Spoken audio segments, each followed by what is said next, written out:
जी नमस्कार, मैं अजय वर्मा और आप देख रहे हैं न्यूज़ नशर।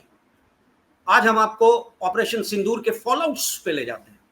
देखिए क्या-क्या फॉलोआउट है। नंबर 1, हमारे साथ जो वरिष्ठ पत्रकार हैं सुभाष शिर्के जी, उनसे हम जानेंगे इन पॉइंट्स पे। तो मैं पहले अपने इश्यूज को आप व्यूअर्स के सामने क्लियर कर दूं, जिस पे हम अकॉर्डिंगली डिस्कस करेंगे। पहला है कि जिस तरीके से हैक एक्टिविस्ट, जो हैकर्स हैं, जिसको हैक्टिविस्ट कहते हैं हम, Turkey, Indonesia, Malaysia, Pakistan of course, backed by China ने हमारे पूरे सिंदूर के दौरान जो हमारे साइबर स्पेस को हैक करने की कोशिश की थी। दूसरा है how Pakistan was backed by Turkey, Azerbaijan end of course China. तीसरा है Baloch has almost declared its independence and they have called it Republic of Balochistan. India से और यूएनएससी से भी, यूनाइटेड नेशन से उन्होंने रिकॉग्निशन की मांग की है। उनका कहना है कि हमने पाकिस्तान आर्मी को, फैक्ट भी है कि 71 जगहों पे उन्होंने उनको मजा चखा दिया है। और एक पॉइंट है आईएमएफ को लेकर। आईएमएफ ने सेकंड ट्रांच जो दिया पाकिस्तान को $1 बिलियन का post this Pahalgam and operation Sindoor, फिर उन्होंने प्रॉमिस किया है, श्योर किया है 1.3 for the climatic resilience, $1.3 billion. उसके तुरंत बाद उन्होंने $1.3 आईएमएफ ने रिलीज किया फॉर बांग्लादेश, जिस पे हमारे स्ट्रेटेजिस्ट का खुलकर कहना है कि आईएमएफ एंड यूनाइटेड स्टेट्स, जो कि मेजर प्लेयर है आईएमएफ में विद 16% वोटिंग राइट्स, ने काउंटर टेररिज्म के बदले उन स्टेट्स को, उन कंट्रीज को जो कि हब ऑफ टेररिस्ट होने चाहिए, टेररिज्म होना चाहिए, उनको लोन देकर इन अ वे टेररिज्म को सपोर्ट करने की बात की है।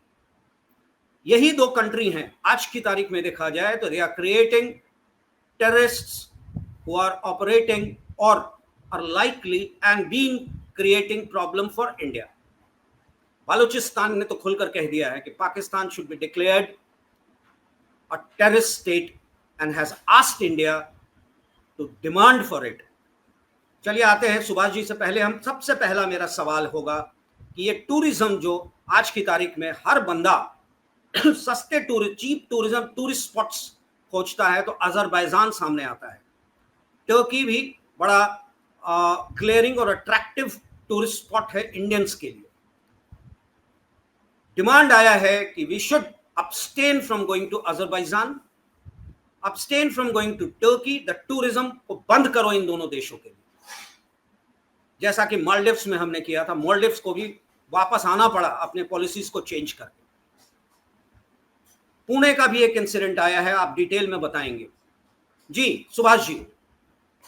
देखिए अजय जी, पिछले साल टर्की और अजरबैजान या यहाँ पर भारतीय पर्यटकों से 4,000 करोड़ रुपए की कमाई इन दो देशों को हुई है। और तुर्की और अजरबैजान से हमारा जो सालाना जो ट्रेड है वो तकरीबन 12 अरब डॉलर का इतना बड़ा ट्रेड है और उसमें ज्यादा सरप्लस है। सरप्लस यानी जैसे अमेरिका ने भारत से कहा कि जितना आप हमसे इंपोर्ट कर रहे हो उतना ही हम एक्सपोर्ट करेंगे। तो ये मामला जो है उसमें टर्की और भारत के बीच में ऐसा नहीं है। टर्की भारत से ज्यादा पैसा जो है वो भारत में भेजता है, और या उसका माल जो है वो भारत में भेजता है, और बदले में भारत जो है वो कम माल टर्की में भेजता है। तो ये ट्रेड डेफिसिट भी इसमें है। तो इसलिए जब से तुर्कस्तान और अजरबैजान इन देशों ने ऑपरेशन सिंदूर में खुले तरीके से पाकिस्तान का साथ दिया, उसको लेकर फिर सवाल अभी भारत में उठाया जा रहा है। और भारत के कुछ लोग जो है वो आहत इसलिए है कि उनका कहना है कि इन दो देशों पर बॉयकॉट होना चाहिए। और यही कारण है कि पुणे के व्यापारी है उन्होंने सेब लेने से इनकार कर दिया है टर्की का। दूसरी तरफ गोवा विलास जो है उसने तुर्की नागरिकों को गोवा में ठहरने के लिए पाबंदी लगा दी है। उन्होंने कहा कि हम टर्की से आए हुए जो पर्यटक हैं उनको एक्सेप्ट नहीं करेंगे, उनको यहाँ पे नहीं ये करेंगे। सोशल मीडिया पर हम देख रहे हैं कि बाइकॉट्स टर्की ये ट्रेंड कर रहा है। तो उदयपुर के जो मार्बल ट्रेडर्स है उनका कहना है कि उन्होंने टर्की के साथ बिजनेस अपना जो है वो खत्म कर दिया। तो लोगों से ये रिएक्शन आ रही है क्योंकि लोगों ने देखा कि कैसे टर्की से हवाई जहाज आते हैं और वहां से जो ड्रोन भेजा गया था पाकिस्तान को की सहायता के लिए, उस ड्रोन का इस्तेमाल भारत के खिलाफ हुआ था। और ये जो पूरा दुश्मन का जो अगर दोस्त है तो वो भी दुश्मन होता है। इस न्याय की भावना से भारत में ये मांग उठ रही है कि टर्की और अजरबैजान इनको हम या उन पर पाबंदी लगाए। भारत टर्की से खासकर गाड़ियां, केमिकल और इलेक्ट्रॉनिक आइटम्स एक्सपोर्ट करता है। तो टर्की से हम लोग फ्यूल, मशीनरी, सीमेंट और ड्राई फ्रूट्स हम लेते हैं। दूसरी तरफ अगर अजरबैजान की आप बात करें तो अजरबैजान से सबसे ज्यादा हम कच्चा तेल जो है वो खरीदते हैं और उसका 1.2 बिलियन डॉलर इतना कारोबार है। लेकिन टूरिज्म इंडस्ट्री हाल ही में बढ़ी है और इसमें तकरीबन 2.43 लाख इतने पर्यटक जो है वो भारत से अजरबैजान गए थे। और इसके बाद अगर अजरबैजान पर अगर बॉयकॉट होता है तो इसका खामियाजा अजरबैजान को उठाना पड़ेगा। अजय जी, नहीं, एक बात और आती है कि टूरिज्म हमारे यहाँ, मैं तो खुद ही जब घूमने की सोचता हूँ तो मेरे दिमाग में भी था कि let's go to Azerbaijan, because Azerbaijan में काफ़ी इंडियंस जाते हैं, जैसा कि Vietnam, Thailand. This Azerbaijan has had come up as a new spot. Maldives थोड़ा सा डाउन हुआ था क्योंकि जब मॉलडीव्स ने रिएक्शन और उनके पॉलिसीज़ के कारण हमने बॉयकॉट किया था और उनको मेजर इकोनॉमिक लॉस हुआ। Later they were forced to not go down but to crumble to ensure their tourism and economic structure।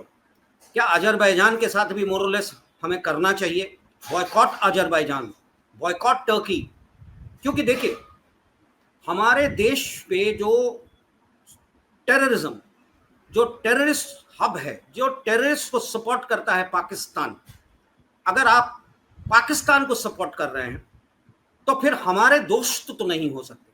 फिर व्हाई शुड वी, क्यों हम आपके इकोनॉमी में आपको बढ़ावा दें?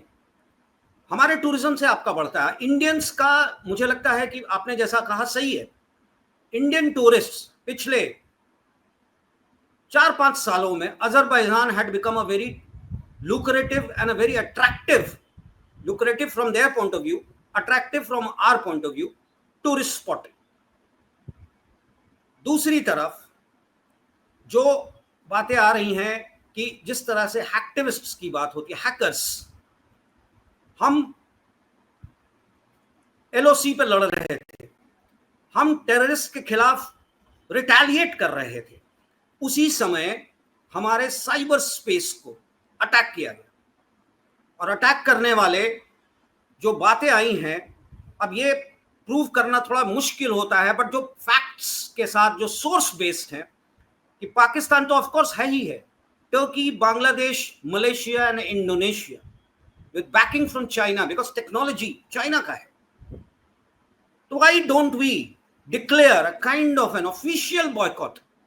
ठीक है, ऑफिशियल बॉयकॉट में थोड़ी सी डी वॉर और the policies, I mean diplomatic policies की बात आती है, but we Indians as a decision should take to avoid these places, to teach them a lesson कि हमारे खिलाफ तुम खड़े होगे तो तुम्हारी इकोनॉमी जो हमारे दम पे है हम छोड़ देंगे, we'll boycott you।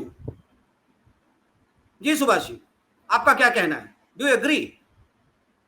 देखिए अजय जी, पहले मैं आपको साइबर अटैक्स के बारे में बताऊं कि महाराष्ट्र साइबर सेल इन्होंने ही ये रिपोर्ट किया है कि 15 लाख साइबर अटैक पिछले कुछ दिनों में जो भारतीय सरकार की वेबसाइट्स हैं उन पर हुए हैं। उसमें से 150 सिर्फ सक्सेसफुल हुए। और ये जो सक्सेसफुल हुए हैं इसमें जो अकाउंट्स यूज किए, जो हैकर्स ने अकाउंट्स यूज किए, ये पाकिस्तान, बांग्लादेश, इंडोनेशिया और मिडिल ईस्ट, यहाँ से ये टेरर जो अटैक हुआ पहलगाम के बाद, उसके बाद ये सारे जो साइबर अटैक्स हैं वो हुए।